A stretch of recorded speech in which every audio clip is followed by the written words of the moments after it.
एक बार एक गांव में एक साधु रहता था जो भगवान पर बहुत विश्वास रखता था।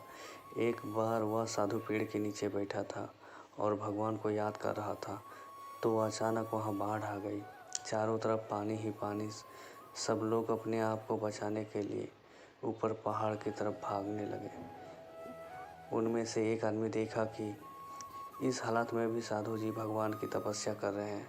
वह सोचा कि ये अपने आप को बचाने के लिए कहीं जा क्यों नहीं रहे हैं।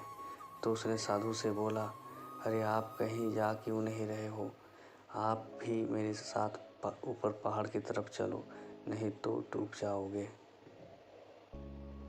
साधु बोले, अरे हमें क्या होगा, मैं भगवान की इतनी तपस्या करता हूँ, मुझे कुछ नहीं हो सकता, मुझे भगवान अपने आप बचाएगा। धीरे धीरे पानी साधु की कमर तक आ गया। अब लोग वहाँ से नाव लेकर निकलने लगे। तो उनमें से एक साधु से कहा, अरे पानी आपके कमर तक आ गया है, आप हमारे साथ चलो। साधु ने कहा, नहीं नहीं, भगवान मुझे अपने आप बचाएगा।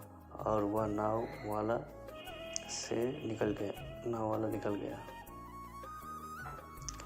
कुछ देर बाद पानी बढ़ गया कि साधु के सर तक पहुंच गया और अब लोगों को बचाने के लिए हेलीकॉप्टर निकलने लगे। एक हेलीकॉप्टर साधु के पास आया, जो आखिरी हेलीकॉप्टर था। साधु के पास नीचे रस्सी फेंकी और बोला, इसे पकड़ो और ऊपर आ जाओ, नहीं आप डूब जाओगे। यह आखिरी हेलीकॉप्टर है और आपके पास दूसरा कोई रास्ता नहीं है बचने के लिए। साधु ने कहा, यह रस्सी वापस ऊपर खींच लो और आप चले जाओ। मुझे भगवान के ऊपर पूरा भरोसा है, वह मुझे बचा लेगा। पानी काफ़ी ऊपर आ गया, पेड़ डूब गया और साधु की डूबने से मौत हो गई।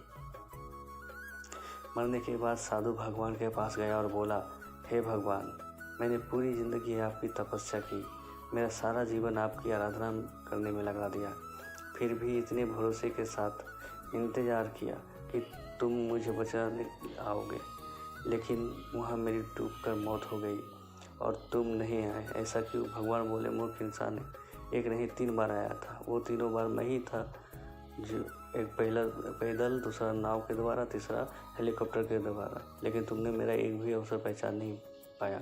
पता नहीं किसका इंतज़ार कर रहा था।